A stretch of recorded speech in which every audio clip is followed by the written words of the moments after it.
5000-ത്തിലധികം സ്ത്രീകൾക്ക് തൊഴിലവസരം ഇന്ന് ഇൻ്റർവ്യൂയിലൂടെ. അതിൻ്റെ ഒപ്പം തന്നെ ലക്ഷങ്ങൾ മുടക്കി അച്ഛനമ്മമാർ കുട്ടികളെ വിവിധ തരം കോഴ്സുകൾ പഠിപ്പിക്കാൻ വിട്ടിട്ട് അവരെന്തുകൊണ്ട് അത് ഫെയിലായിട്ട് തിരിച്ചു വരുന്നു എന്ന് നിങ്ങൾ എപ്പോഴെങ്കിലും ചിന്തിച്ചിട്ടുണ്ടോ? അത് കുട്ടികളുടെ തെറ്റ് കൊണ്ടോ കോഴ്സിൻ്റെ മിസ്റ്റേക്ക് കൊണ്ടോ അല്ല. അത് എന്താണെന്നാണ് നമ്മൾ ഇന്ന് ഇൻ്റർവ്യൂവിൽ ചർച്ച ചെയ്യാൻ വേണ്ടി പോകുന്നത്. അപ്പോൾ എല്ലാവർക്കും ABC മലയാളത്തിലോട്ട് സ്വാഗതം. ഒരു വിപ്ലവം, ഒരു പുതിയ ഒരു ആശയം, ഒരു പക്ഷേ കേരളത്തിലെ അച്ഛനമ്മമാർക്ക് അവരുടെ മക്കളുടെ ഫ്യൂച്ചർ ഭദ്രമാക്കാൻ എന്ത് ചെയ്യണം എന്നറിയാതെ നിൽക്കുന്ന ഒരു സമയം. അതിപ്പോഴുമല്ല, വർഷങ്ങളായിട്ട് നമുക്കത് ഉണ്ട്. ഒരു പക്ഷേ നമ്മുടെ അച്ഛനും അമ്മയ്ക്കും എല്ലാവർക്കും ഇതുണ്ട്. അങ്ങനെയാണ് ഞങ്ങൾ നിങ്ങളെപ്പറ്റി മനസ്സിലാക്കിയത്. അപ്പോൾ പ്രേക്ഷകർക്ക് അറിയാൻ വേണ്ടി ഒരു ആദ്യത്തെ ചോദ്യം, എന്താണ് ഈ ഏകജാലക കേന്ദ്രം എന്നുകൊണ്ട് നിങ്ങൾ ഉദ്ദേശിക്കുന്നത്? അതായത് ഒരു സ്റ്റക്കായിട്ട് നിൽക്കുന്ന ഒരു സ്റ്റുഡൻറ്റ്, അവരുടെ ഒരു പ്രശ്നം, ആ പ്രശ്നങ്ങളുടെ പരിഹരിച്ചു കൊടുക്കലാണ് ഈ ഏകജാലക കേന്ദ്രത്തിലൂടെ നടപ്പിലാക്കുന്നത്. എന്തിന് സ്റ്റക്കായി നിൽക്കുന്ന? കരിയറുമായിട്ട്, അതായത് കരിയർ തിരഞ്ഞെടുക്കാൻ, അതായത് എഡ്യൂക്കേഷൻ റിലേറ്റഡ് ആയിട്ട് ഏത് കാര്യം, 10ാം ക്ലാസ്സുകാരുടെ ആണെന്നുണ്ടെങ്കിൽ +2 തിരഞ്ഞെടുക്കാൻ ഏത് സ്ട്രീം തിരഞ്ഞെടുക്കുക എന്നുള്ളതിൻ്റെ ഒരു സ്റ്റക്ക്. അതുപോലെ ഡിഗ്രിക്കാരനാണെങ്കിൽ അത് കഴിഞ്ഞ് കഴിഞ്ഞാൽ PG എന്തെടുക്കണം, പ്രൊഫഷൻ എന്ത് തിരഞ്ഞെടുക്കണം, ഇങ്ങനെ നിരവധി സ്റ്റക്കുകളിലൂടെയാണ് നമ്മുടെ വിദ്യാർത്ഥികൾ കടന്നു പോകുന്നത്. വിദ്യാർത്ഥികൾ മാത്രമല്ല, ഉദ്യോഗാർത്ഥികളും അങ്ങനെ തന്നെ. അപ്പോൾ ഇവരുടെ എല്ലാം പ്രശ്ന പരിഹാരം ചെയ്തു കൊടുക്കുന്ന ഒരു സ്ഥാപനമാണ് ഈ ഏകജാലക കേന്ദ്രങ്ങളും ഞങ്ങളുടെ അക്കാഡമിക് കൗൺസിലേഴ്സും. ഓക്കെ. ഈ നോർമലി നമ്മൾ ഇത്തരത്തിലുള്ള ഒരുപാട് കാര്യങ്ങൾ നമ്മൾ പരസ്യങ്ങൾ കാണുന്ന നോർമൽ, അതായത് കുട്ടികൾ, ഇത്തരത്തിലുള്ള കുട്ടികളെ പേരൻസ് ഒരു കൗൺസിലേഴ്സിന് അടുത്ത് കൊണ്ടുപോകുന്നു, കൗൺസിലേഴ്സിന് മുന്നിൽ ഇരുത്തുന്നു, കുട്ടികൾ അവരുടെ കൗൺസിലേഴ്സ് കുറച്ച് ചോദ്യങ്ങൾ ചോദിക്കുന്നു, കുട്ടികൾ പറയുന്നു, ഉത്തരം പറയുന്നു, കൗൺസിലേഴ്സ് തീരുമാനിക്കുന്നു ഈ കുട്ടിക്ക് ഇങ്ങനെയൊക്കെയാണ്. നിങ്ങൾ ചെയ്യുന്നത് അതുപോലെയാണോ? തീർച്ചയായിട്ടും ഞങ്ങളൊരു ഓതറൈസ്ഡ് ആയിട്ടുള്ള ഒരു ടൂൾ ഉപയോഗിച്ച് തന്നെയാണ് ചെയ്യുന്നത്. സയന്റിഫിക് ആയിട്ടുള്ള ഒരു ടൂൾ ഉപയോഗിച്ചിട്ടാണ് ഞങ്ങൾ ചെയ്യുന്നത്. ഹവാർഡ് യൂണിവേഴ്സിറ്റി എല്ലാവർക്കും അറിയാം, ലോകത്തിൽ തന്നെ 5ാം സ്ഥാനത്ത് ഉള്ളൊരു യൂണിവേഴ്സിറ്റിയാണ്. അവിടുത്തെ ഒരു സയൻറ്റിസ്റ്റാണ് ഹൊവാർഡ് ഗാർഡനർ. അദ്ദേഹത്തിൻ്റെ ഒരു 65 വർഷത്തെ ഒരു പരിശ്രമ ഫലമായിട്ടാണ് ഈ ടൂൾ കണ്ടുപിടിച്ചിട്ടുള്ളത്. മൾട്ടിപ്പിൾ ഇൻ്റലിജൻസ് എന്ന് പറയുന്ന ഒരു സംവിധാനം കണ്ടുപിടിച്ചിട്ടുള്ളത്. അതാണ് ഞങ്ങൾ ഉപയോഗിക്കുന്ന ടൂൾ. അതിൻ്റെ ബേസ്ഡ് ഓണായുള്ള ടൂളാണ് നമ്മൾ ഉപയോഗിക്കുന്നത്. 9 സ്കില്ലുകൾ ഒരു മനുഷ്യനുണ്ട്. അതിലേറ്റവും ഡൊമൈനായിട്ട് നിൽക്കുന്നത് കണ്ടെത്തുമ്പോഴാണ് അവൻ ഏത് കഴിവുള്ളവനാണ്. അല്ലെങ്കിൽ മൾട്ടിപ്പിളായിട്ട് കഴിവുണ്ടാവും, അതിലേറ്റവും ഡൊമൈനായിട്ടുണ്ടാവും, വേറെ ഏതെങ്കിലും സ്കില്ലുകൾ ഉണ്ടാവും. ഈ 9 സ്കില്ലും ഒന്നിച്ച് നിൽക്കുന്നുണ്ടാവും, ഏറ്റവും കുറവുള്ളതുണ്ടാവും. പക്ഷെ അദ്ദേഹത്തിൻ്റെ ഏതാണോ ഡൊമൈനായിട്ട് നിൽക്കുന്ന സ്കില്ല്, അതിനനുസരിച്ച് അദ്ദേഹത്തിൻ്റെ കരിയർ തിരഞ്ഞെടുത്താൽ വളരെ ഹാപ്പി ആയിട്ട് അവർക്കത് ജോലി ചെയ്യാൻ സാധിക്കും. നമുക്ക് ഇഷ്ടപ്പെട്ട മേഖലയിൽ ജോലി ചെയ്യുമ്പോഴാണല്ലോ നമുക്കതിൻ്റെ ഒരു ഹാപ്പിനെസ് കിട്ടുന്നത്. അല്ലല്ല, അതിന് ഞാൻ പറഞ്ഞില്ല, നമുക്കൊരു ടൂളുണ്ട്. അതായത് ഈ ഒരു ടൂള് നമ്മൾ ഈ കുട്ടിക്ക് കൊടുക്കുകയാണ് ചെയ്യുക. ആ ടൂൾ ഉപയോഗിച്ച് അദ്ദേഹം ചെയ്യുന്ന ഒരു ആൻസറുകൾക്കനുസരിച്ചുള്ള കഴിവുകൾ നമ്മൾ കണ്ടെത്തുകയാണ് ചെയ്യുന്നത്. അതൊരു 52 പേജുകളിൽ റിപ്പോർട്ടായിട്ട് വരും. ആ 52 തയ്യാറെടുക്കും. അതിൽ എല്ലാം ഉണ്ടാവും. ഒരു വ്യക്തിക്ക് ഉണ്ടായിട്ടുള്ള കഴിവുകൾ എന്ന് പറയുമ്പോൾ ആ വ്യക്തി അദ്ദേഹത്തിൻ്റെ ഉള്ളിലുള്ള കഴിവുകൾ തന്നെയാണ് അതിന്റെ റിപ്പോർട്ടായിട്ട്. 52 പേജുള്ള റിപ്പോർട്ട് കാണുമ്പോൾ തന്നെ കുട്ടി ഞെട്ടിപ്പോകും. തീർച്ചയായിട്ടും. എനിക്ക് 52 പേജുള്ള റിപ്പോർട്ടോ? ഞാനൊക്കെ 10ാം ക്ലാസ് കഴിയുമ്പോൾ എനിക്ക് അറിയില്ല, നമുക്ക് എന്ത് കിട്ടി അത് എടുക്കാന്ന് മാത്രമേ ചോദിച്ചുള്ളൂ. അതല്ലാതെ ഇപ്പോൾ കൊമേഴ്സ് എടുക്കണോ അല്ലെങ്കിൽ ബയോളജി എടുക്കണോ എന്ന് അറിയില്ല. ഡിഗ്രി പഠിക്കുമ്പോഴും ഇത് തന്നെയാണ് അവസ്ഥ. എന്തെടുക്കണം നമുക്കൊരു ധാരണയില്ല. അന്ന് കൃത്യമായി നമുക്കൊരു ഇത് കിട്ടിയിരുന്നെങ്കിൽ എന്ന് ഞാൻ ആഗ്രഹിച്ചിരുന്നു. പിന്നെ നമുക്കൊരു ഓപ്ഷൻ ഉള്ളത് ടീച്ചേഴ്സിന് അടുത്ത് പോയി ചോദിക്കാം. ഇത്രയും കുട്ടികൾ ഇരിക്കുമ്പോൾ ഒരു പക്ഷേ ടീച്ചേഴ്സ് പറയുന്നത് ജനറൽ ആയിട്ടൊരു കാര്യമായിരിക്കും. നിങ്ങൾക്ക് ഇപ്പോൾ 10ാം ക്ലാസ്സിലെ മാർക്ക് ലിസ്റ്റ് എടുത്ത് നോക്കുമ്പോൾ മലയാളത്തിന് നല്ല മാർക്ക് കിട്ടും, പൊക്കോ.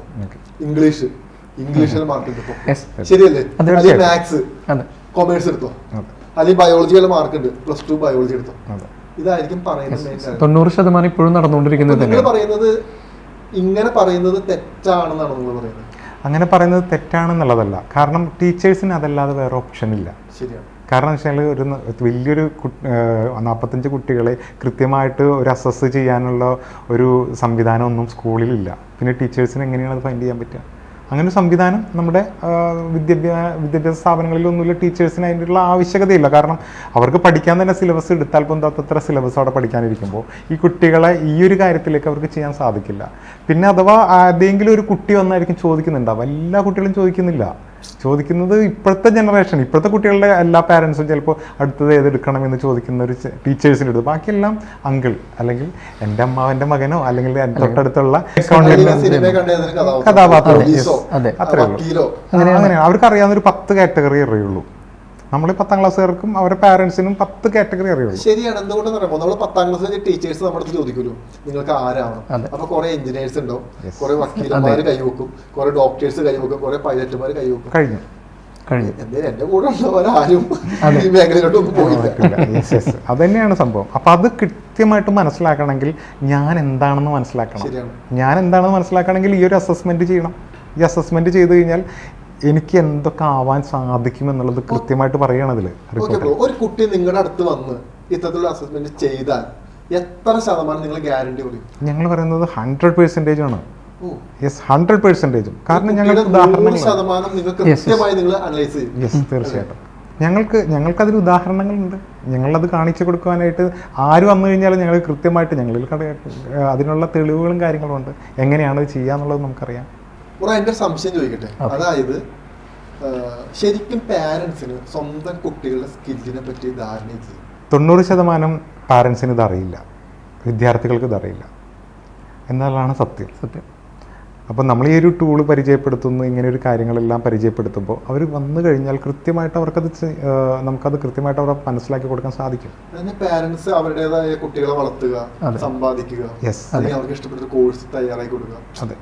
അത് വിട്ടിട്ട് അപ്പുറത്തോട്ട് ഒരു പക്ഷേ ഇങ്ങനെ ഒരു കാര്യം ഉണ്ടെന്ന് പോലും ഒരു പക്ഷെ നമ്മുടെ ഇന്റർവ്യൂയിലൂടെ ആയിരിക്കും ഒരു സാധാരണക്കാരറിയുന്നത്. കുറച്ച് പ്രീമിയം ലെവലിൽ നിൽക്കുന്നവർക്കൊക്കെ ഇത് അറിയാം, അവരുടെ കുട്ടികളിൽ ഇത് ഇംപ്ലിമെന്റ് ചെയ്യുന്നുണ്ട്, അവർ സക്സസ്ഫുൾ ആവുന്നുണ്ട്.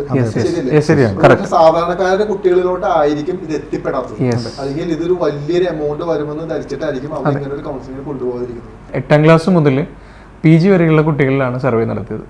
PG എത്തിയിട്ടുള്ള കുട്ടികളും പറയുന്നത് ഞങ്ങൾക്ക് കൃത്യമായിട്ടുള്ള ഒരു സംവിധാനം ഉണ്ടായില്ല, കൃത്യമായിട്ടുള്ള ഒരു കരിയർ ഗൈഡൻസോ അല്ലെങ്കിൽ കരിയറുമായി ബന്ധപ്പെട്ട് സംസാരിക്കുന്നതിന്, ഡിസ്കസ് ചെയ്യുന്നതിന് ഒരു വ്യക്തികളോ അല്ലെങ്കിൽ ഒരു സ്ഥാപനവും ഇല്ലാത്തത് കൊണ്ടാണ് ഞങ്ങൾ ഈ ഒരു പ്രശ്നം ഇപ്പോഴും അനുഭവിച്ചുകൊണ്ടിരിക്കുന്നതെന്നാണ് അവർ പറഞ്ഞത്. അതിനൊരു കാരണം കൂടിയുണ്ട്. നമ്മളൊരു ഗ്രൂപ്പായിട്ടായിരിക്കും ചിലപ്പോൾ ഒരു കോഴ്സ് എടുക്കാൻ പോകുന്നത്. അപ്പോൾ ഞാൻ പോകുന്നു, എൻ്റെ ഫ്രണ്ട്സ് വരുന്നു, എൻ്റെ ഫ്രണ്ട്സ് ഓഫ് ഫ്രണ്ട്സും, ഇങ്ങനെ ഒരു രീതിയിലാണ് കരിയർ പോയിക്കൊണ്ടിരിക്കുക. ഇതൊക്കെ എല്ലാം സ്റ്റക്ക് ആവുന്ന എപ്പോഴാണെന്ന് വെച്ച് കഴിഞ്ഞാൽ ഇതിൻ്റെ റിയാലിറ്റിയിലേക്ക് വരുമ്പോഴാണ്. അപ്പോൾ മാത്രമാണ് അയ്യോ ഇതെൻ്റെ സ്കില്ലല്ല. ജോലിക്ക് കയറുന്നു, അവൻ ആ ജോലി ചെയ്യാൻ പറ്റുന്നില്ല, കാരണം അവൻ ആപ്റ്റായിട്ടുള്ള ജോലിയല്ല. പക്ഷെ അത് അവൻ്റെ പ്രശ്നമല്ല, അവൻ്റെ ഇൻ്റലിജൻസ് അങ്ങനെയാണ്, അവനതിന് പറ്റുന്നില്ല, അവൻ്റെ പാഷനേറ്റ് ആയിട്ടുള്ള മേഖലയല്ല അത്. കാരണം നിങ്ങൾ പറഞ്ഞ പോയിന്റ് വളരെ ശരിയാണ്. അതൊരു പക്ഷേ ഈ വീഡിയോ കാണുന്ന 90% ആളുകൾക്കും അവരുടെ പഠന കാലഘട്ടത്തിലോ ശേഷമോ അല്ലെങ്കിൽ അവരുടെ പ്രൊഫഷണൽ ചൂസ് ചെയ്യുന്ന സമയത്തോ ഈ ഗൈഡൻസ് കിട്ടിയിട്ടില്ല. ഒരു പക്ഷേ അവരുടെ കൂട്ടുകാര് ഈ കോഴ്സ് എടുത്ത് സക്സസ്ഫുൾ ആയിട്ടുണ്ടാവും. അപ്പോ ഞാനും പോയി എടുത്തേക്കാം, കുറെ പൈസ അവിടെ കൊണ്ട് ഇൻവെസ്റ്റ് ചെയ്യും, അവർക്ക് മനസ്സിലാവും. കാരണം എല്ലാവർക്കും ടെക്നിക്കൽ ഇഷ്ടമല്ല, ചിലവർക്ക് കണക്ക് ഇഷ്ടമല്ല, ചിലർക്ക് ബയോളജി ഇഷ്ടമല്ല. പക്ഷെ വലിയൊരു എമൗണ്ട് സാലറി കിട്ടുമെന്ന് പ്രതീക്ഷിച്ച് അവിടെ എത്തിപ്പെടും. അവസാനം ലൈഫ് ഫ്രസ്ട്രേഷൻ, മെയിനായിട്ട് സാമ്പത്തികവും സമയവും. സാമ്പത്തിക നഷ്ടം, സമയ നഷ്ടം, വളരെ സിമ്പിൾ ആയിട്ട് പറഞ്ഞു. എനിക്ക് തോന്നുന്നു സ്റ്റാറ്റസ് കൂടി നോക്കും. താല്പര്യമില്ലെങ്കിൽ പോലും അപ്പുറത്തെ വീട്ടിലവൻ ഈ കോഴ്സ് എടുത്തിരിക്കുന്നത്, അപ്പൊ നമ്മൾ പോയി എടുത്തേക്കാം എന്നൊരു കാര്യം. ശരിയാണ്. ഒരു പക്ഷെ നമ്മുടെ ചുറ്റും നടക്കുന്ന ഒരു കാര്യം കൂടിയാണ്.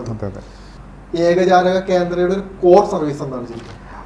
നമ്മൾ അക്കാഡമിക് കൗൺസിലേഴ്സും ഈ കേന്ദ്രങ്ങളിലൊക്കെ നമുക്ക് ഏത് സമയത്തും അവിടെ ഇരിക്കുന്നത് എഡ്യൂക്കേറ്റഡ് ആയിട്ടുള്ള ഒരു കൗൺസിലേഴ്സാണ് ഇരിക്കുന്നുണ്ടാവുക. അവർക്കൊരു വിദ്യാർത്ഥിക്ക് വേണ്ട എല്ലാ സംശയങ്ങളും എനി ടൈം അവർക്ക് നമ്മളെ കോണ്ടാക്ട് ചെയ്യാം. അവർക്ക് ഇനി ഒരു തവണ വന്നു അവരൊരു കാര്യം സർവീസ് എടുത്തതിന് ശേഷം അവർക്ക് ലൈഫ് ടൈം, അവർക്കൊരു 5 കൊല്ലം കഴിഞ്ഞിട്ടാണെങ്കിലും അവരെ വിളിക്കാം, അവരായിട്ട് സംസാരിക്കാം, അവരുമായിട്ട് ഗൈഡൻസ് എടുക്കാം. ഇതെല്ലാ സർവീസുകളും നമുക്കിവിടെ ചെയ്യാൻ സാധിക്കും. ഇത് ഗവൺമെന്റ് പ്രോജക്റ്റ് വല്ലതാണോ? നിങ്ങളുടെ സ്ഥാപനത്തിന്റെ ഡീറ്റെയിൽ എന്ന് പറയാം. ഓക്കെ, നമ്മുടെ project government of India ministry of corporate അഫയേഴ്സിൻ്റെ രജിസ്ട്രേഷൻ ഉള്ളതാണ്. അതുകൂടാതെ നമുക്ക് സ്റ്റാർട്ടപ്പ് കേരളയിൽ അംഗത്വമുണ്ട്, സ്റ്റാർട്ടപ്പ് ഇന്ത്യയിൽ രജിസ്ട്രേഷൻ ചെയ്യപ്പെട്ടുള്ള പദ്ധതിയാണ്. അതുകൂടാതെ നമുക്ക് ISO സർട്ടിഫിക്കേഷനും കൂടി നമ്മുടെ ഈ സ്ഥാപനത്തിൻ്റെ പ്രൊജക്റ്റിൽ നമ്മൾ ഓൾറെഡി ഉണ്ട്. അതെ, അതായത് നമ്മുടെ ഈ ഒരു പ്രോജക്റ്റ് എഡ്യൂക്കേഷൻ മിനിസ്റ്ററുമായിട്ട് ഡിസ്കസ് ചെയ്തിട്ടുണ്ടായിരുന്നു.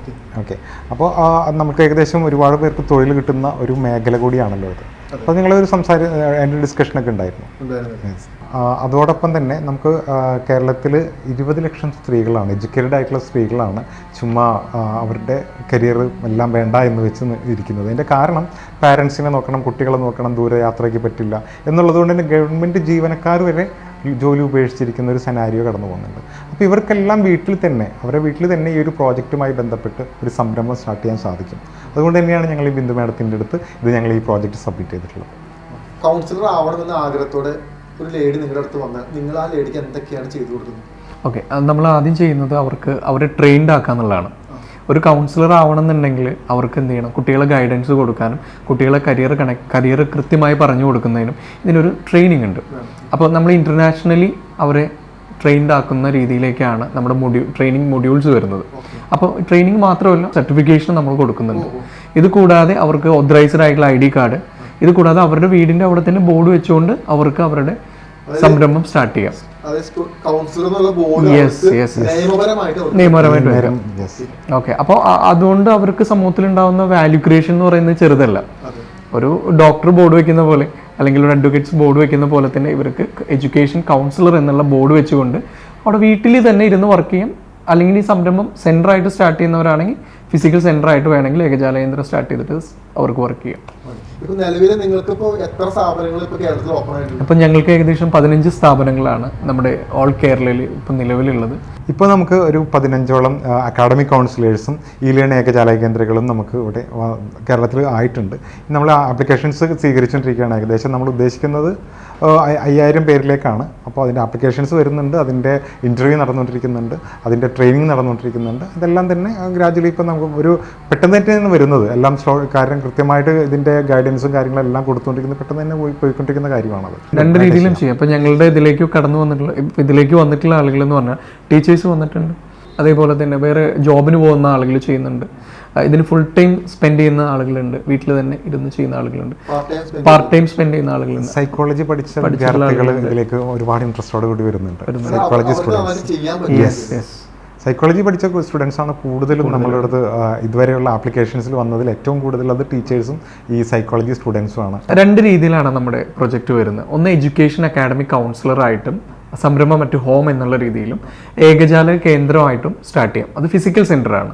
അപ്പോൾ എഡ്യൂക്കേഷൻ അക്കാഡമിക് കൗൺസിലറിന് വീട്ടിൽ തന്നെ ഇരുന്ന് ചെയ്യുന്ന പ്രൊജക്റ്റാണ്. മറ്റൊന്ന് ഫിസിക്കൽ സെൻ്റർ വേണം. കുറച്ച് സാമ്പത്തിക ഭദ്രതയുള്ള വീട്ടിലെ കുട്ടികൾ എപ്പോഴും ഗോൾ ഓറിയന്റഡ് ആണ്. അവർക്ക് അറിയാം അവർക്ക് എന്താ ചെയ്യേണ്ടത്. അതൊരു പക്ഷേ കൃത്യമായ ഗൈഡൻസ് അവരുടെ അച്ഛനമ്മമാർ നൽകുന്നതായിരിക്കാം. അല്ലെങ്കിൽ ഇത്തരത്തിലുള്ള കൗൺസിലിംഗ് ചെയ്യുന്ന ആളുകളുടെ അടുത്ത് കൊണ്ടുപോയി കുട്ടികൾക്ക് കൃത്യമായി അവരെന്ത് ചെയ്യണമെന്ന് പറഞ്ഞു കൊടുക്കുന്നുണ്ടായിരിക്കാം. അപ്പോൾ എൻ്റെ ചോദ്യം ഇതാണ്, സാധാരണക്കാരുടെ മക്കൾ ആ ലെവലിലോട്ട് വളരാത്തത് ഇതിൻ്റെ കുറവ് കൊണ്ടാണ്? തീർച്ചയായിട്ടും അതെ. കൃത്യമായൊരു ഗൈഡൻസ് ഇല്ലാത്തത് കൊണ്ട് തന്നെയാണല്ലോ നമ്മൾക്ക് അവരെ കരിയർ ചൂസ് ചെയ്യാൻ പറ്റാതെ വരുന്നത്. അതായത് കരിയറിൽ ഒരു ക്ലാരിറ്റി ഇല്ലാതെ വരുമ്പോഴാണ് കൺഫ്യൂഷൻ ഉണ്ടാകുന്നത്. അതുകൊണ്ട് എൻ്റെ സ്കില്ലുകൾ എന്താണെന്ന് എനിക്ക് മനസ്സിലാക്കി കഴിഞ്ഞാൽ എനിക്കുണ്ടാകുന്ന ഒരു ഹാപ്പിനെസ് എന്താണ്, ഞാൻ അതിനെ എൻഹാൻസ് ചെയ്താൽ മതി. അപ്പോൾ ഈ ഒരു കൺഫ്യൂഷനാണ് 90% പാരൻസിലും കുട്ടികളിലും ഉള്ളത്. സാധാരണക്കാരിൽ ഏറിയ പങ്കും. ഗിഫ്റ്റ് കൊടുക്കുകയാണെങ്കിൽ അതൊരു അസസ്മെൻറ്റ് റിപ്പോർട്ടായിട്ട് കിട്ടിക്കഴിഞ്ഞാൽ ഇപ്പോൾ ആ കുട്ടിക്ക് അതിൻ്റെ വാല്യൂ ഇപ്പോൾ അതിന് തിരിച്ചറിയിച്ച് കൊടുത്തു കഴിഞ്ഞാൽ അവൻ തിരിഞ്ഞു നോക്കുന്നത് പാരൻസിലേക്കോ ഇനി ഗൈഡൻസ് ഇല്ലാഞ്ഞിട്ടോ എന്നൊന്നും ഒരിക്കലും അവൻ പറയില്ല. ആ റിപ്പോർട്ട് അവൻ എന്നും സൂക്ഷിക്കും. അവനത് എന്നും മനസ്സിലുണ്ടാവും. എൻ്റെ കഴിവുകൾ ഇതാണെന്ന് മനസ്സിലാക്കുകയും ചെയ്യും. അവൻ കരിയർ വളരെ ഹാപ്പി ആയിട്ട് അവൻ കൊണ്ടുപോവുകയും ചെയ്യും. അല്ല, ഞാൻ അപ്പോഴും ഒരു സംശയം വരും, അതെ പൈസ ഉള്ളവനായതുകൊണ്ടാണ് അങ്ങനെ ചെയ്തതെന്നുള്ളത്. തീർച്ചയായും അവർക്കറിയാം അവരുടെ മക്കൾക്ക് എവിടേക്ക് എത്തണം, എന്ത് ചെയ്യണം എന്നുള്ള കൃത്യമായിട്ടുള്ള ഒരു ഗൈഡൻസും അസസ്മെന്റും എല്ലാം ചെയ്തിട്ടാണ് അവർ ചെയ്യുന്നത്. ശരിക്കും ഇത് ചെയ്യാൻ അത്രത്തോളം പൈസ ഇല്ല, ആവശ്യമില്ല. നിസ്സാരമായ പൈസയുള്ളൂ. നമ്മൾ സാധാരണക്കാർക്ക് അഫോർഡ് ചെയ്യാൻ പറ്റുന്ന രീതിയിലുള്ളതാണ് ലേൺ ഏകജാല കേന്ദ്രം പ്രൊവൈഡ് ചെയ്യുന്നത്. കൃത്യമായിട്ട് സാധാരണക്കാരായ ജനങ്ങൾക്കും ചെയ്യാൻ പറ്റുന്ന രീതിയിലുള്ള ഒരു അഫോർഡബിൾ റേറ്റിനാണ് ഇത് ചെയ്യുന്നത്. ആ കുട്ടീനെ ഞങ്ങൾ ഏറ്റെടുക്കുകയാണ് ചെയ്യുന്നത്. നമ്മുടെ കുട്ടികളെല്ലാം അവരുടെ കോഴ്സ് ചൂസ് ചെയ്യുന്നത് പല തരത്തിലുള്ള ഇൻട്രസ്റ്റിംഗ് വെച്ചിട്ടാണ്. ഒരു പക്ഷേ അവരുടെ സുഹൃത്തുക്കൾ ആ കോഴ്സ് എടുത്തിട്ടുണ്ടാവും, അല്ലെങ്കിൽ അവർക്ക് വേണ്ടപ്പെട്ട ആളുകൾ ആയിരിക്കും ആ കോഴ്സ് ചെയ്യുന്നത്. പക്ഷെ ഇവർ ഒരിക്കലും അല്ലേ ഇവരുടെ ഒരു സ്കില്ല് അനുസരിച്ചല്ല അത് ചൂസ് ചെയ്യുന്നത്. ഒരിക്കലും ശരിക്കും 10ാം ക്ലാസ്സിൽ പഠിച്ച 10 പേര് ആ കോഴ്സിൽ ഉണ്ടാവുമായിരിക്കും, അവിടെ പോയി അവർ ജോയിൻ ചെയ്യും. അല്ലെങ്കിൽ ഒരു പക്ഷേ ഡിഗ്രി പഠിച്ച കഴിഞ്ഞ ഒരു കുട്ടി അവന്റെ ഫ്രണ്ട്സ് ആ സ്ഥാപനത്തിൽ ജോലി ചെയ്യുന്നു. ഇവർ എത്ര വർഷം ആ ജോലി ചെയ്യുമെന്നും ഇവർ ആ ജോലി കൊണ്ട് ഇവർ എത്രത്തോളം ഇവർക്ക് കരിയറിൽ ഗ്രോത്ത് ഉണ്ടാവുമെന്ന് പോലും അവർക്ക് പോലും അറിയില്ല. ഇവരുടെ പാരന്റ്സിന് പോലും അറിയില്ല. ഇതെന്താ നിങ്ങളോട് പറയാൻ കാരണം എന്ന് പറഞ്ഞു കഴിഞ്ഞാൽ ഇന്നൊരു കോഴ്സ് പഠിക്കുന്നതിന് ലക്ഷക്കണക്കിന് രൂപ വേണം. അത് ലോൺ എടുത്തിട്ടാണെങ്കിലും അത് മറ്റു പലയിടത്തുനിന്ന് പാരൻസ് ഉണ്ടാക്കിയിട്ട് വേണം പൈസ കൊടുക്കാൻ. തീർച്ചയായിട്ടും കുട്ടികൾ ഒരു ഇൻട്രസ്റ്റിന്റെ പുറത്ത് പോയി കോഴ്സ് എടുക്കുന്നു. ഒരു പക്ഷേ കേരളത്തിന് പുറത്തോ അകത്തോ പോയി കോഴ്സ് എടുക്കുന്നു. പകുതിക്ക് വെച്ച് ഇവർ കോഴ്സ് നിർത്തി പോരുന്നു. വീട്ടുകാരോട് എന്തെങ്കിലും ഒരു കാരണം പറയണല്ലോ എന്ന് കരുതി എന്തെങ്കിലും ഒരു കാരണം പറയുന്നു. അത് വലിയൊരു കടബാധ്യതയായിട്ട് മാറുന്നു. ഈ കടബാധ്യത വീട്ടാൻ വേണ്ടി ഈ കുട്ടികൾ പിന്നെ ജോലിക്ക് പോകുന്നു, പാരന്റ്സ് ജോലിക്ക് പോകുന്നു. ഇനി ഒരു കോഴ്സ് പറഞ്ഞ അവനോട് എടുപ്പിക്കാത്ത രീതിയിൽ പാരന്റ്സ് ഇനി അവനല്ലേ എന്തെങ്കിലും കാണിക്കട്ടെ എന്നുള്ളൊരു തീരുമാനത്തിലോട്ട് എത്തുന്നു. അതോടെ നല്ല രീതിയിൽ ജീവിക്കേണ്ട ഒരു കുട്ടിയുടെ ലൈഫ് അവിടെ വെച്ച് സ്പോയിൽ ആവാണ്. ഒരു പക്ഷേ കുട്ടികളെക്കാളും കൂടുതൽ പാരന്റ്സ് ഇതിന് മുൻകൈ എടുക്കണമെന്ന് എനിക്ക് തോന്നുന്നു. തീർച്ചയായിട്ടും കുട്ടികൾ ആ ഒരു പ്രായത്തിൽ ഒരു പക്ഷേ ഇവർക്ക് അത് അത്രത്തോളം ബോധേടാവണം നിർബന്ധമില്ല. ശരിക്കും പാരന്റ്സിന് അത് കറക്റ്റായിട്ട് മനസ്സിലാവും. കാരണം അവർക്ക് പറയാൻ പറ്റുന്നില്ലായിരിക്കും. കാരണം അവരെ സംബന്ധിച്ചിട്ട് ഒരു സാധാരണക്കാരന്റെ മക്കളെ സംബന്ധിച്ച് സാധാരണക്കാരന് അന്നന്ന് ജോലിക്ക് പോകണം. അവർ 1000-1500 രൂപയ്ക്ക് ജോലിക്ക് പോയി വീട്ടിലെ കാര്യങ്ങൾ നോക്കി കറണ്ട് ബില്ല് എല്ലാം കൂടി നോക്കുമ്പോൾ ഒരു പക്ഷേ കുട്ടികൾ പഠിക്കുന്നുണ്ടോന്ന് പോലും ചെക്ക് ചെയ്യാൻ പറ്റാത്ത സാഹചര്യത്തിലാണ് സാധാരണക്കാരന്റെ മക്കൾ ജീവിക്കുന്നത്. ഒരു പക്ഷേ ഒരു പ്രീമിയം കാറ്റഗറി ഉള്ള ആൾക്കാണെങ്കിൽ അവർക്ക് അറിയാം. കാരണം അവർ ഓൾറെഡി ഇതുപോലെ വന്ന് ലൈഫ് സക്സസ് ആയി വലിയൊരു പക്ഷേ വലിയൊരു ലൈഫ് ജീവിക്കുന്നത് അതുകൊണ്ടാണ്. അപ്പൊ അവർക്ക് നന്നായിട്ട് അറിയാം എന്റെ മക്കൾ അങ്ങനെ ആവരുത്. അതുകൊണ്ട് കുറച്ച് സാമ്പത്തികം ഉള്ളവര് ഇത്തരത്തിലുള്ള കാര്യങ്ങൾ കൃത്യമായി ചെയ്തു കൊടുക്കും. സാമ്പത്തികം ഉള്ളവര് എന്നുള്ളതല്ല, ശരിക്കും പറഞ്ഞു കഴിഞ്ഞാൽ എല്ലാ വിദ്യാർത്ഥികൾക്കും മാതാപിതാക്കൾ കൊടുക്കേണ്ട ഒരു വലിയൊരു ഗിഫ്റ്റ് എന്ന് പറയുന്നത് കരിയർ തിരഞ്ഞെടുക്കാനുള്ള അസസ്മെൻറ്റ് ചെയ്യുക എന്നുള്ളതാണ്. അത് തന്നെയാണ് അതിൻ്റെ ഏറ്റവും വലിയ ഗിഫ്റ്റ്. വേറെ എന്ത് കൊടുത്തിട്ടും ഗിഫ്റ്റ് അത്ര നല്ലൊരു ഗിഫ്റ്റ് വേറെ കൊടുക്കാനില്ല. അതിലൂടെ അവരുടെ കരിയർ ഡെവലപ്പ് ആവുക തന്നെ ചെയ്യും. കാരണം പല വിദ്യാർത്ഥികളും നേരത്തെ പറഞ്ഞ പല പ്രശ്നങ്ങളുണ്ടാവും. പക്ഷേ ഏറ്റവും നല്ലൊരു ടൂള് അത് ഉപയോഗിച്ച് അവിടെ കരിയർ കണ്ടെത്താൻ ഈ ലേണിംഗ് ഏകജാലകം ഉപയോഗപ്പെടുത്തുക. നമ്മുടെ മാതാപിതാക്കളോട് പറയുന്ന ഒറ്റ കാര്യമാണ്, നിങ്ങളുടെ മക്കളെ കൂട്ടി നിങ്ങൾ ഞങ്ങളുടെ ഏകജാല കേന്ദ്രയിലോ അല്ലെങ്കിൽ നമ്മുടെ അക്കാഡമിക് കൗൺസിലേഴ്സിൻ്റെ അടുത്ത് ഒരു പ്രാവശ്യമെങ്കിലും വിസിറ്റ് ചെയ്യുക. ഈ ഒരു അസസ്മെൻ്റ് എടുക്കുക. ഈ അസസ്മെൻ്റ് എടുത്തു കഴിഞ്ഞാൽ നിങ്ങളുടെ കുട്ടിയുടെ ലേണിംഗ് സ്റ്റൈൽ മുതൽ കുട്ടിയുടെ പ്രൊഫഷണൽ കരിയർ വരെ ഉള്ളിൽ ഒളിഞ്ഞു കിടക്കുന്ന ഇൻബോൺ കാലിബർ വരെ നമുക്ക് എല്ലാ കാര്യങ്ങളും ഡീറ്റെയിൽ ആയിട്ട് നിങ്ങൾക്ക് 52 പേജുള്ള റിപ്പോർട്ടായിട്ട് ജനറേറ്റ് ചെയ്ത് തരും. ഇത് കുട്ടിക്ക് കൊടുക്കുന്ന സമയത്ത് അല്ലെങ്കിൽ ഈ കുട്ടിയുടെ സ്കില്ല് നിങ്ങൾക്ക് മനസ്സിലാവുന്ന സമയത്ത് ഉണ്ടാകുന്ന ഒരു ഹാപ്പിനെസ് എന്ന് പറഞ്ഞാൽ അത് ചെറിയൊരു കാര്യമല്ല, വലിയൊരു കാര്യമാണ്. ഇതാണ് നിങ്ങൾക്ക് കൊടുക്കാൻ പറ്റുന്ന ഏറ്റവും വലിയൊരു ഗിഫ്റ്റ് എന്ന് ഞങ്ങൾ പറയുള്ളൂ. കാരണം അതിന്ന് ഞങ്ങളെല്ലാവരിലേക്ക് എത്തിക്കുക എന്നുള്ളതാണ് ഞങ്ങളുടെ മെയിൻ മിഷൻ. എനിക്ക് തോന്നുന്നു കുട്ടികൾ സക്സസ് ആവാത്തതിന്റെ മെയിൻ കാരണം ഇതാണ്. അവർ കഴിവ് മനസ്സിലാക്കാത്തതുകൊണ്ടാണ്. കഴിവ് മനസ്സിലാക്കി പോയി കഴിഞ്ഞാൽ കഴിവില്ലാത്തവരായിട്ടും ആരുമില്ല, എല്ലാവർക്കും കഴിവുണ്ട്. പക്ഷെ അത് ആ കഴിവ് അറിഞ്ഞാലല്ലേ എനിക്കത് എൻഹാൻസ് ചെയ്യാൻ പറ്റും. ഒരുപാട് കാര്യങ്ങളുണ്ട്. കാരണം നമ്മൾ ചില വിദ്യാർത്ഥികളെ നമ്മൾ കണ്ടറിയാം. ചിലപ്പോൾ അവർക്ക് എഴുതാനോ വായിക്കാനോ അല്ലെങ്കിൽ എക്സാമിലൊന്നും വിജയിച്ചിട്ടുണ്ടാവില്ല. പക്ഷെ അവർക്ക് ടെക്നിക്കലി ഭയങ്കര കഴിവുണ്ടാവും. എന്തുകൊണ്ട് അവരൊരു മണ്ടന്മാരാണോ? അല്ല, അവരുടെ സ്കില്ല് അതാണ്, അവരുടെ കഴിവ്, അവരുടെ ഇൻബോൺ ആയിട്ടുള്ള കഴിവ് ഇതാണ്. അതിനനുസരിച്ച് അവർക്ക് മണ്ടന്മാരായിട്ടാണ്. അപ്പോൾ അത് മാറി. യെസ്. അപ്പോൾ ചില ടീച്ചേഴ്സ് എന്ന് മാത്രമല്ല കേട്ടോ, കുറച്ച് സമൂഹത്തിൽ ഇപ്പം ചില മാതാപിതാക്കൾ പറയുന്നു പഠിക്കാൻ ഭയങ്കര മോശമാണെന്ന് പറയുന്നത് കേട്ടിട്ടുണ്ട്. അപ്പോൾ ഇത് മെയിൻ എന്ന് പറയുന്നത്. പക്ഷെ അതൊരിക്കലും അങ്ങനെയല്ല. അവരുടെ ടെക്നോളജി, അവരുടെ ടെക്നിക്കൽ സ്കില്ലാണത്. അവർക്ക് പല കാര്യങ്ങളിലും ഭയങ്കര സ്കില്ലുണ്ടാവും. അവർക്ക് എഴുതാനും വായിക്കാനും ചിലപ്പോൾ അവർക്ക് പഠിക്കണം എന്നുണ്ടാവണമെന്നില്ല. പക്ഷേ ഈ സ്കില്ലും ഉണ്ട്. അത് കണ്ടെത്തി അതിലേക്ക് വഴിതിരിച്ച് വിട്ടു കഴിഞ്ഞാൽ എത്രയോ എഞ്ചിനീയർമാരുണ്ടാവും. ഒരു കൗൺസിലർ അല്ലെങ്കിൽ ഒരു സംരംഭകർക്ക് നിങ്ങൾ നൽകുന്ന സേവനങ്ങൾ എന്തൊക്കെയാണ്? നമ്മുടെ ഈ വീഡിയോ കണ്ടുകൊണ്ടിരിക്കുന്ന തൊഴിലില്ലാത്ത ഒരുപാട് എഡ്യൂക്കേറ്റഡ് ആയിട്ടുള്ള ആളുകളുണ്ട്. അപ്പോൾ അവർക്കൊക്കെ നമ്മുടെ ഈ ഒരു പദ്ധതിയിലേക്ക്, എഡ്യൂക്കേഷൻ അക്കാഡമിക് കൗൺസിലർ സംരംഭ പദ്ധതിയിലേക്ക് അപേക്ഷിക്കാം. കാരണം നമുക്ക് ഏകദേശം 20 ലക്ഷത്തോളം ലേഡീസാണ് തൊഴിലില്ലാതെ എഡ്യൂക്കേറ്റഡ് ആയിട്ടുള്ള ആളുകൾ ഇരിക്കുന്നത്. പക്ഷേ ഇവർക്ക് എല്ലാവർക്കും നമുക്ക് എന്ത് ചെയ്യാൻ പറ്റില്ല, തൊഴിലോ സംരംഭമോ സ്റ്റാർട്ട് ചെയ്യാൻ പറ്റുന്ന രീതിയിൽ നമുക്ക് ചെയ്യാൻ പറ്റില്ല. നമുക്ക് ആകെയുള്ളത് ഒരു 5000 പിൻകോഡ്സ് ആണുള്ളത്. ഈ 5000 പിൻകോഡ്സ് എന്ന് പറഞ്ഞാൽ ലിമിറ്റഡ് ആണ്, അത് ഫില്ല് ചെയ്ത് പോയിക്കൊണ്ടിരിക്കുകയാണ്. അപ്പോൾ നിങ്ങൾ ചെയ്യേണ്ടത് ഈ ഒരു പ്രൊജക്റ്റിലേക്ക് നിങ്ങൾക്ക് ആപ്ലിക്കേഷൻ ഏകജാല കേന്ദ്രം സ്റ്റാർട്ട് ചെയ്യാനോ അല്ലെങ്കിൽ എഡ്യൂക്കേഷൻ അക്കാഡമിക് കൗൺസിലർ സംരംഭം സ്റ്റാർട്ട് ചെയ്യാനോ ആഗ്രഹമുണ്ടെങ്കിൽ നമ്മുടെ വെബ്സൈറ്റിൽ www.elearnegajalagendra.com കയറിയിട്ട് നിങ്ങൾക്ക് SSK രജിസ്ട്രേഷൻ ചെയ്യാം. രജിസ്ട്രേഷൻ ചെയ്ത് കഴിഞ്ഞാൽ നിങ്ങൾക്ക് ഉടനെ ഇൻ്റർവ്യൂ ഉണ്ടാവും. ഇൻ്റർവ്യൂ നിങ്ങൾ പാസ്സായി കഴിഞ്ഞാൽ നിങ്ങൾ അപ്പോയിൻറ്റ് ചെയ്യുന്നതായിരിക്കും. ലിമിറ്റഡ് ആയിട്ടുള്ള പിൻകോഡ്സ് ആണുള്ളത്. അവിടെ വൺസ് ഫില്ലായി കഴിഞ്ഞാൽ പിന്നെ നിങ്ങൾക്ക് അവിടെ ഒരു ഓപ്പർച്യൂണിറ്റി കിട്ടില്ല. ഒരു പിൻകോഡിൽ ഒരാൾക്ക് മാത്രമാണ് ഇതിന് അവസരമുള്ളത്. അതും കൂടി ഉണ്ട്. ഈ ഒരു സംരംഭക പദ്ധതിക്ക് ഒരു പിൻകോഡിൽ ഒരാൾക്ക് മാത്രമാണ് ഞങ്ങൾ അവസരം കൊടുക്കുന്നത്. വേറൊരാൾക്ക് അവിടെ വർക്ക് ചെയ്യാൻ പറ്റില്ല. അതും കൂടി ഇതിൻ്റെ ഒരു പ്രത്യേകതയാണ്. ഒരു സംരംഭം ആയതുകൊണ്ട് അവർക്ക് അവിടുത്തെ കുട്ടികളെയും പാരൻസിനെയും സെർവ് ചെയ്യുക എന്നുള്ളതാണ് അവരുടെ ഡ്യൂട്ടി ആ ഒരു പിൻകോഡിൽ. പ്രൊഫഷൻ എന്ത് ചൂസ് ചെയ്യണമെന്ന് ഒരു പക്ഷേ സ്റ്റുഡൻസിന് മാത്രമല്ല, 10-60 വയസ്സായ ആളുകൾക്ക് വരെ ഇപ്പോഴും അത് ഉണ്ട് പ്രശ്നം. അപ്പം നിങ്ങൾ ഈ സ്റ്റുഡൻസിന് മാത്രമാണോ ഈ സർവീസ് പ്രൊവൈഡ് ചെയ്യുന്നത്, അതോ എല്ലാവർക്കും ചെയ്യുന്നുണ്ടോ? ഞങ്ങൾ എല്ലാവർക്കും ചെയ്തിട്ടുണ്ട്. 13 വയസ്സ് മുതൽ 65 വയസ്സ് വരെ നമ്മളിപ്പോൾ നിലവിൽ ചെയ്തിട്ടുണ്ട്. അതായത് അതൊരു എഡ്യൂക്കേഷണൽ ചൂസിങ് മാത്രമല്ല, ബിസിനസ്സിൽ വരുന്ന ഒരുപാട് പ്രോബ്ലംസുകളുണ്ട്, അതായത് സംശയങ്ങൾ ഉണ്ടാവാറുണ്ട്. അപ്പോൾ ഒരു ബിസിനസ് സ്ഥാപനം തുടങ്ങണമെന്ന് ആഗ്രഹിക്കുന്ന ഒരു വ്യക്തി ഉണ്ടെങ്കിൽ അവർക്ക് ഈ ഒരു പറഞ്ഞ ഈ കരിയർ അസസ്മെൻറ്റിലൂടെ ഏത് തരം ബിസിനസ് ചെയ്യണം എന്നുള്ളത് നമുക്കിതിൽ കൃത്യമായിട്ട് മനസ്സിലാക്കാൻ പറ്റും. കാരണം ഒരു ബിസിനസ് ചെയ്യുമ്പോൾ അതിനൊരു സ്കിൽ ഉണ്ടായിരിക്കണമല്ലോ. ആ സ്കില്ല് ഏത് മേഖലയിലൂടെ ചെയ്താൽ അതിന് കൃത്യമായിട്ട് അതിൻ്റെ ഒരു റവന്യൂ ജനറേറ്റ് ചെയ്യാൻ പറ്റും, അതിൽ എത്രമാത്രം സക്സസ് ആകാൻ പറ്റുമെന്നുള്ളത് ഒരു എഡ്യൂക്കേഷൻ തിരഞ്ഞെടുപ്പ് പോലെ തന്നെ ഒരു ബിസിനസ് തിരഞ്ഞെടുപ്പിനും ഇത് അത്യാവശ്യമാണ്. അതുപോലെ തന്നെ ഒരു ഉദ്യോഗാർത്ഥികൾക്ക് ഏതെങ്കിലും ഒരു ജോലിക്ക് കയറണമെങ്കിൽ എൻ്റെ സ്കില്ലിനനുസരിച്ചുള്ളൊരു ജോലിക്ക് അപ്ലൈ ചെയ്യുകയാണെന്നുണ്ടെങ്കിൽ അദ്ദേഹത്തിന് കൃത്യമായിട്ട് അതവിടെ പെർഫോം ചെയ്യാൻ സാധിക്കും. അപ്പോൾ അതുകൊണ്ട് വിദ്യാർത്ഥികൾക്കും ഉദ്യോഗാർത്ഥികൾക്കും അതുപോലെ തന്നെ വർക്കിംഗ് പ്രൊഫഷണൽസിനും ബിസിനസ്സുകാർക്ക് ഇതിന് ആദ്യം നമ്മളൊരു അസസ്മെൻറ്റ് എടുത്തു കഴിഞ്ഞിട്ടുണ്ടെങ്കിൽ അദ്ദേഹത്തിൻ്റെ സ്കില്ല് എന്താണെന്ന് നമ്മൾ കണ്ടെത്തുകയാണ്. സ്കില്ല് എന്താണെന്ന് കണ്ടെത്തുമ്പോൾ അദ്ദേഹത്തിന് ചിലപ്പോൾ അഗ്രികൾച്ചറുമായിട്ട് ബന്ധപ്പെട്ട് നല്ല സ്കില്ലാണെന്ന് കരുതുക. അപ്പോൾ അതുമായിട്ട് റിലേറ്റഡ് ആയിട്ടുള്ള ഒരു ബിസിനസ് കാര്യങ്ങൾ ചെയ്യുകയാണെങ്കിൽ അദ്ദേഹത്തിന് ഇഷ്ടപ്പെട്ട ഈ കാര്യം ചെയ്യും, അവിടെ വളരെയധികം സക്സസ്ഫുൾ കൊണ്ടുവരാൻ പറ്റും. ഇങ്ങനൊരു സംരംഭത്വം തുടങ്ങുന്ന ആളുകൾക്ക് എന്താണ് ഗുണം? ഫസ്റ്റ് ഓഫ് ഓൾ ഇതിൻ്റെ ഒരു റെപ്യൂട്ടേഷനാണ്. അതായത് എഡ്യൂക്കേറ്റഡ് ആയ സ്ത്രീകൾ അവരുടെ കഴിവുകൾക്ക് എക്സ്പ്ലോർ ചെയ്യാൻ കിട്ടുന്ന ഒരു വലിയൊരു അവസരമാണത്.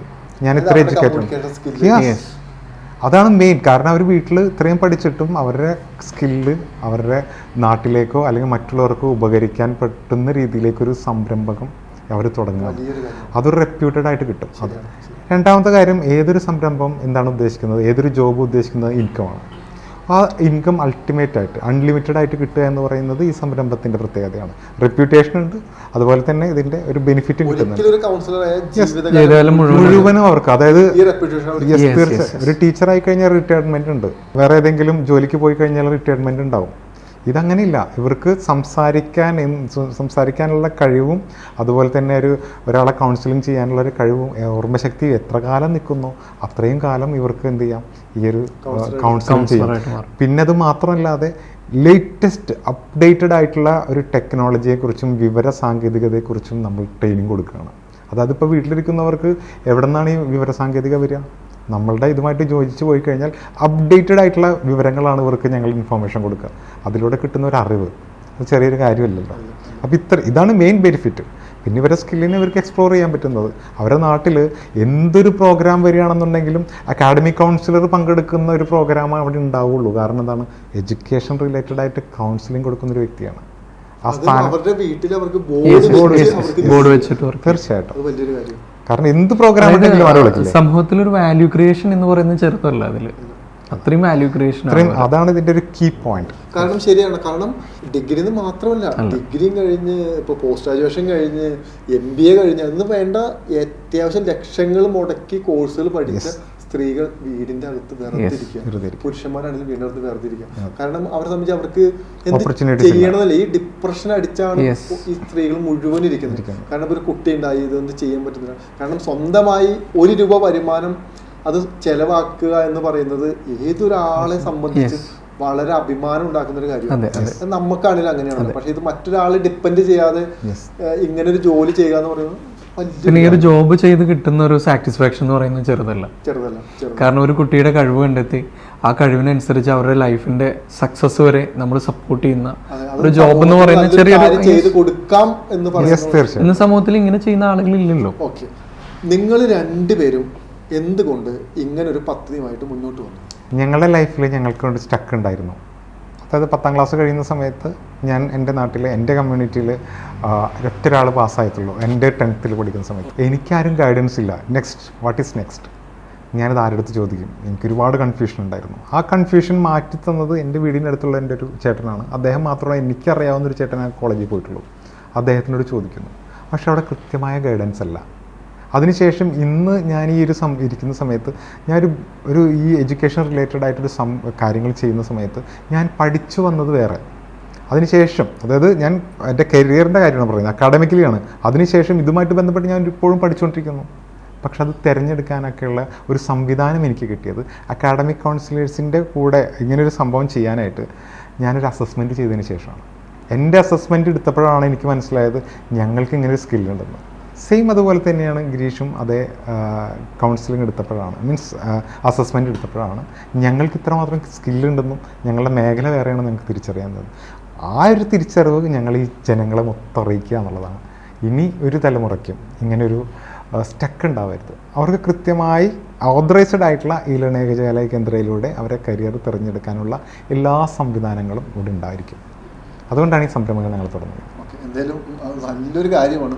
കാരണം ഇവര് എക്സ്പീരിയൻസ് ചെയ്തിട്ടാണ് മറ്റുള്ളവരുടെ എക്സ്പീരിയൻസ് ചെയ്യാൻ പറയുന്നത്. തീർച്ചയായിട്ടും. പിന്നെ ഞങ്ങൾ ഈ ഒരു പദ്ധതിയിലൂടെ കൊടുക്കുന്ന ഒരു മെസ്സേജ് എന്താണെന്ന് വെച്ചാൽ, ഞങ്ങൾക്ക് സാമ്പത്തികം വളരെ കുറഞ്ഞൊരു സാഹചര്യം ഞങ്ങൾക്കുണ്ടായിരുന്നു. ഈ ഒരു അസസ്മെൻറ്റ് പോലും എടുക്കുന്ന ഇന്നത്തെ സാഹചര്യമല്ല, നമ്മൾ ആ ഒരു സമയത്ത് നമുക്ക് ഗൈഡൻസ് കിട്ടുന്ന കാര്യങ്ങളുണ്ടോ എന്നും അറിയില്ല, സാമ്പത്തികമായിട്ട് ബുദ്ധിമുട്ടുണ്ടായിരുന്നു. അതുകൊണ്ട് തന്നെ സാമ്പത്തികമായിട്ട് ബുദ്ധിമുട്ട് അനുഭവിക്കുന്ന ഒരുപാട് വിദ്യാർത്ഥികൾ നമ്മുടെ സമൂഹത്തിലുണ്ട്. ഇനി ഒരു കരിയർ അസസ്മെൻറ്റ് ചെയ്യാൻ അവർക്ക് സാമ്പത്തികമായിട്ട് കഴിവില്ലെങ്കിൽ, അതായത് വളരെ കുറഞ്ഞ, ചിലപ്പോൾ അറിയാമല്ലോ നമുക്ക് സമൂഹത്തിൽ ഒരുപാട് സാമ്പത്തിക നിലവാരത്തെ നമ്മൾ മാനദണ്ഡപ്പെടുത്തുന്നത് എങ്ങനെയാണ്, അവരുടെ വലിയ വീടും കാര്യങ്ങളൊക്കെ ചിലപ്പോൾ ഉണ്ടാവാതിരിക്കാം, പക്ഷേ അവിടെ ചിലപ്പോൾ പാരൻസിൻ്റെ എന്തെങ്കിലും പ്രോബ്ലംസ് ഉണ്ടോ, അവർക്ക് ഈ ഒരു അസസ്മെൻറ്റ് ചെയ്യാൻ പറ്റാത്തൊരവസ്ഥ ഉണ്ടെങ്കിൽ അവിടെ വാർഡ് മെമ്പറുടെ ഒരു കൺസെൻറ്റ് ഉണ്ടെന്നുണ്ടെങ്കിൽ നമ്മളവർക്ക് എന്ത് ചെയ്യും, അവർക്കൊരു അസസ്മെൻറ്റ് നമ്മൾ സൗജന്യമായിട്ട് ചെയ്തു കൊടുക്കുന്നുണ്ട്. അതൊരു വലിയൊരു കാര്യമാണ്. കാരണം ഒരുപാട് ഒത്തിരി സാമ്പത്തികം കുറഞ്ഞ കുട്ടികൾ എന്ത് ചെയ്യണമെന്ന് എവിടെ നിന്ന് പോലും, കാരണം ശരിയാണ്, നമ്മുടെ സമൂഹത്തിൽ നമ്മൾ എന്തൊക്കെ പറഞ്ഞാലും സാമ്പത്തികമായ വേർതിരിവ് ഉണ്ട്. തീർച്ചയായിട്ടും. സാധാരണക്കാരന്റെ മക്കള് തെങ്ങേറ്റക്കാരന്റെ മക്കള് തെങ്ങേറിയാൽ മതി അല്ലേ, അല്ലെങ്കിൽ കൂലിപ്പണിക്കിടവന്റെ മക്കള് കൂലിപ്പണി, എന്തിനാണ് അവൻ ഇങ്ങനെയൊക്കെ പോകുന്ന ചിന്തിക്കുന്ന ഒരു 100-ൽ 10 പേരെങ്കിലും നമ്മുടെ സമൂഹത്തിൽ നിലവിലുണ്ട്. അങ്ങനെയല്ലല്ലോ, തെങ്ങ് കയറുന്നവനും മകൻ ഡോക്ടർ ആവാം, പിന്നെ ആവണം, അത് തിരിച്ചറിയുക എന്നുള്ളതാണ്. അത്തരത്തിലുള്ള കുട്ടികളാണ് ഒരുപക്ഷെ റിയൽ ആയിട്ടുള്ള ലൈഫിന്റെ എക്സ്പീരിയൻസ് വന്ന് മറ്റുള്ളവരെ സഹായിക്കാൻ മനസ്സുണ്ടാവണമെന്നുണ്ടെങ്കിൽ അത് സാധാരണക്കാരുടെ മക്കൾക്ക് സാധിക്കും. അപ്പോ ABC മലയാളത്തിലോട് പ്രതികരിച്ചതിന് 1000 താങ്ക്സ്. എന്തെങ്കിലും നിങ്ങളുടെ കാര്യങ്ങളൊക്കെ സക്സസ് ആവട്ടെ. എന്തെങ്കിലും സമൂഹത്തിന് ഇത്രയും നല്ല കാര്യങ്ങൾ നിങ്ങളുടെ ലൈഫിൽ നിന്ന് തന്നെ അടർത്തിയെടുത്ത് തുറന്നു വെച്ച് കൊടുക്കുന്നത് വലിയൊരു കാര്യമാണ്. അത് ഇന്ന് ഇടുന്ന ഈ വിത്തുകളാണ് നാളെ നമ്മുടെ സമൂഹത്തിനും നമ്മുടെ രാജ്യത്തിനും നമുക്ക് അഭിമാനമായി മാറുന്ന നമ്മുടെ യുവതലമുറ എന്ന് പറയുന്നത്. അങ്ങനെ ഒരു വളം അല്ലെങ്കിൽ അങ്ങനെ ഒരു വിത്ത് നിങ്ങൾക്ക് പാകാൻ പറ്റുന്നത് വലിയൊരു കാര്യമാണ്. അപ്പോൾ ABC മലയാളത്തിന്റെ എല്ലാവിധ ആശംസകളും മംഗളങ്ങളും നേരുന്നു. കൂടുതൽ വാർത്തകളും വിശേഷങ്ങളും നിങ്ങളിലേക്ക് എത്താൻ ABC മലയാളം സബ്സ്ക്രൈബ് ചെയ്യുക, ബെൽ ബട്ടണും അമർത്തുക.